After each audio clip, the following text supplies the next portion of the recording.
I think somebody tried to answer my questions without going to the standard long form, educate yourself.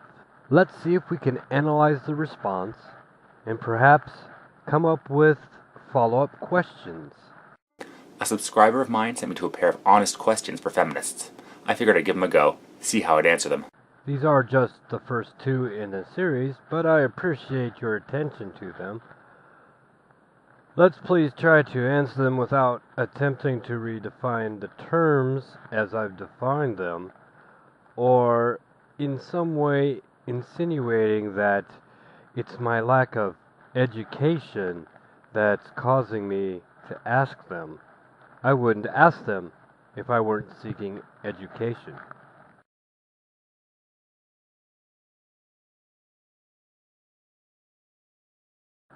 Societal biases are imposed on people, surprisingly, by how those individuals appear to be when viewed by society. If a society gives a group advantages or disadvantages based on stereotypes or biases, race, sex, gender, religion, class, etc., then when a person appears to be a member of that group, they will receive the advantages and disadvantages of that group. This is a very nice attempt at forming an answer. What you are discussing, however, are biases. The question specifically relates to male privilege and or toxicity. Male privilege and or toxicity are feminist concepts. I cannot rightly define what those concepts are, not being a feminist. But my understanding of what those concepts are, which derive directly from feminists, are that male privilege and male toxicity are innate qualities of maleness. Yes, societal claims are also inlaid with the concept, but the societal components are not the issue. The issue is, do these concepts transfer one way or the other way, or potentially both ways? And since the concept isn't simply societal, but also has an innate component, you cannot answer to just one of these and not also answer to the other. Now, I did kind of cut you off a bit there, so I will allow you to finish your answer and see what we come up with in the outcome. Any biases that humans have are given by humans, not bestowed by the universe itself. Everybody has a gender presentation, but people should not be denigrated because of it, especially if it deviates from the norm. Now, I'm going to cut out a section here because I assume that everyone has read John Howard Griffin's Black Like Me.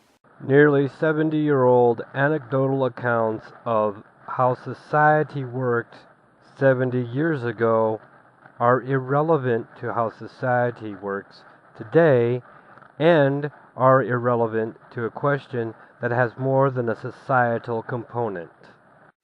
In the same vein, when a transgender person is able to adjust their body to match their preferred gender identity, they will, hopefully, be perceived as the gender they associate with. This would mean that society would judge them simply on how they are perceived, not how they were born.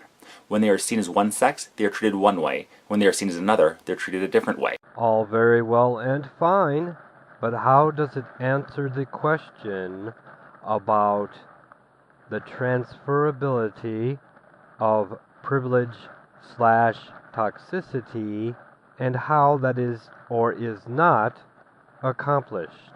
There is a bit more here, and we will continue.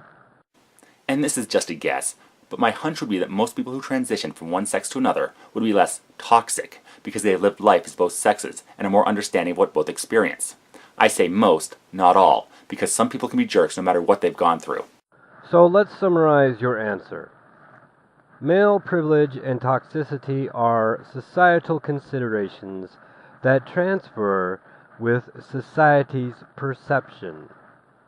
Is that correct? Because maleness is an intrinsic quality. As such, when spoken about, we're speaking about an intrinsic quality. The question was, a person born female, do they acquire or do they not? And how? A person born male, do they lose or not? And how? You did address the societal component. I thank you for that. I understood the societal component. I'm very well versed in these matters. But what you didn't address was the innate quality which feminists suppose upon the gender male. Let us move on to the next question.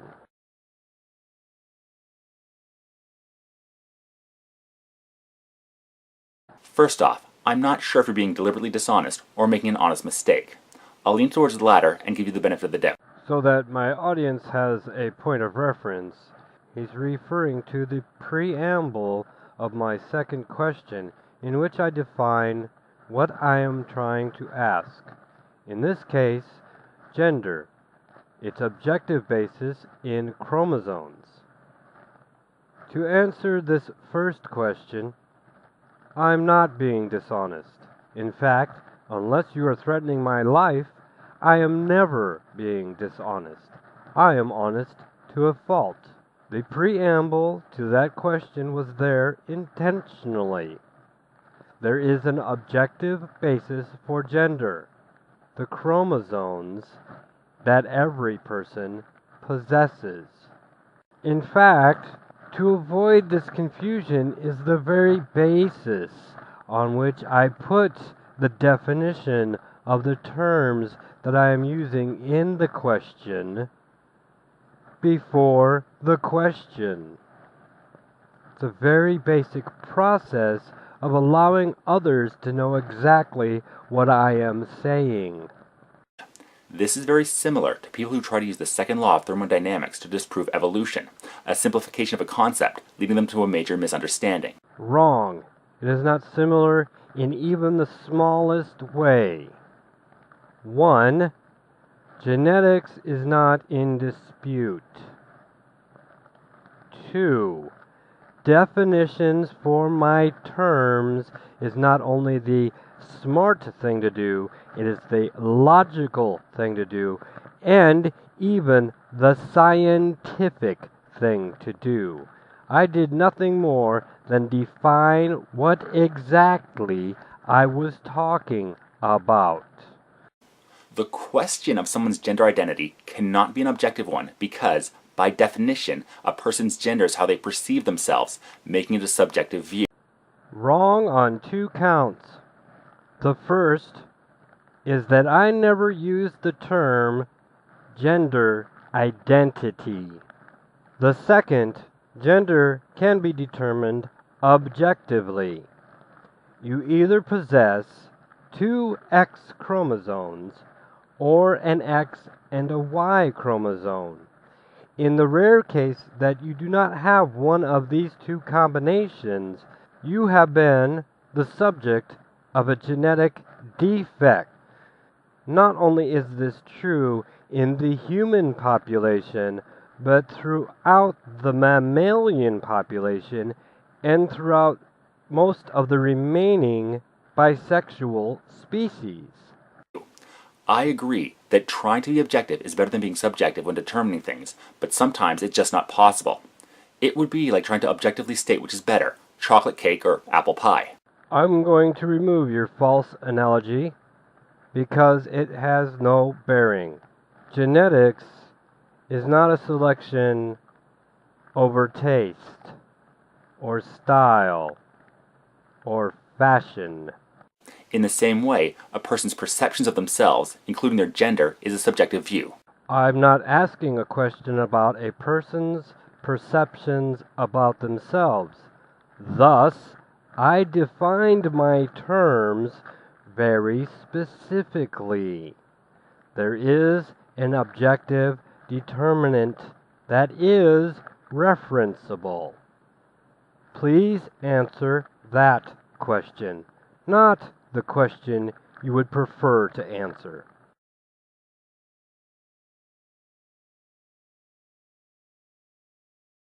Well, I don't see how this is a question for feminists, more of one for transgender and genderqueer activists and those who have an interest in gender variant issues. Quite simply because feminists support the concept.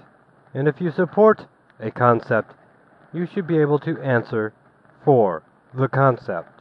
But maybe the problem's on my end, so let's try to answer this. Just because you were born with sexual characteristics like a penis or vagina, that doesn't mean your gender will match that of your genitals. Gender is a mental state. Even the American Psychological Association understands that gender is not necessarily going to align with a person's physical sex. Yes, that's true. In the past, if someone didn't conform to what was expected based on external characteristics, it used to be thought that person was suffering from mental illness. But the APA has a better understanding of both human sexuality and gender. That's the great thing about science, even a soft science like psychology. Science may not always be right, but it's self-correcting to become more right as time goes by. That's actually a bad musical cue. That song's about how things don't change over time. Our knowledge and scientific understanding is constantly updating. Well, that was a very convincing answer to your subjective reinterpretation of my objective question. If you can't answer the question as asked, please don't even try. Also, I don't need an education on what science is, how science works, or the procedures of science. I am well acquainted and versed in science. A chromosome pairing will not always match the traditional norms of external sexual standards. But then I didn't ask about subjective standards, did I? Other variables, along with chromosome imbalance, can determine the gender but not the sex of a person. But then I didn't ask about the subjective sex of a person, did I? A major factor is assumed to be the amount of testosterone and estrogen that a fetus receives in utero. If, for whatever reason, a fetus receives developmental chemicals in an amount outside the norm, too much or not enough, they may not develop the standard gender identity in alignment with the genital structure they were born with, either identifying as the opposite gender from their biological sex, or somewhere in between. For example, there are people who have an XX chromosome pairing who have congenital adrenal hyperplasia, which means they develop high levels of hormones in utero and develop masculine characteristics. Additionally, there are those with an XY chromosome pairing who have androgen insensitive syndrome, so they don't respond to male hormones and do not develop male characteristics. Bed nucleus of the strata terminals, a brain structure that is part of sexual behavior, is more likely to align with the gender a person identifies with, and not always with what matches their external sexual characteristics. That is, a person who identifies their gender as a man will have a brain structure similar to that of a cisgender person whose sex is male, and a person who identifies their gender as a woman will have a brain structure that matches that of someone whose sex is female. I've mentioned this before in my evolution videos. The human body is incredibly complex, and with any complex mechanism like us, especially ones where mutations are features and not bugs, it will not always develop as expected. There can, and usually will be differences that fall outside the norm. Well, then I guess it's a good thing that I went to all the trouble to put a preamble before the question, which excluded all of these defects which I didn't want considered in the answer to the question. Since the question was asking for the objective basis for a third gender known as non-binary, not an explanation for all of the genetic defects which can cause gender dysphoria. And yes, you are correct that in the vast majority of cases, someone with a penis will identify as a man and someone with a vagina will identify as a woman. I'm not sure where you got your numbers from, but they seem to match within half a percentage point to what has been recorded. I don't know, what would you like to blame it on? My intensive research into the topic that I'm talking about, or my autistic savantness? Take your pick, it doesn't matter. In the United States, only about 0.6% of the population admit to falling outside normal gender lines. But that's still almost 1.5 million people. That's only slightly more than the entire population of San Diego. Yes, compared to the rest of the population, the percentage may be small, but they still exist, and you can't dismiss the experiences and outlook of such a large number of people. The objective bias for non-binary existence is that it's been studied and recorded. While it's a small minority, that doesn't mean they don't exist or should be denigrated for falling outside traditional norms. To say that simply being a tiny percentage of the population means that they should not be treated with dignity and their personal views about themselves not falling to binary gender norms should be dismissed is essentially the same as saying, well... And that's why it doesn't matter what you attribute my accuracy to. Neither one of the questions you answered was answered from the perspective in which the question was asked. That is, someone seeking objective information, not the subjective information for which you were prepared to answer, but objective information. In the first case, you seem to come at least part way towards an answer. But in the second case, You came nowhere near an answer. In fact, you had to redefine the question to even get to an answer. And the totality of your answer was a subjective mismatch of information, which I could have easily gotten from any video on the topic on YouTube. Your declarative statement at the very end that it doesn't matter because there's a issue of appeal to popularity and my feels, so I'm not even going to consider that you made an attempt at answering the second question. I'm not asking these questions to have to constantly tell people that's not an answer to the question I actually asked. I'm actually seeking information. But if the people who've already made the attempt to answer the questions are the only people I'm going to find to answer these questions, then I guess I will have to give up hope of having any answer to the questions.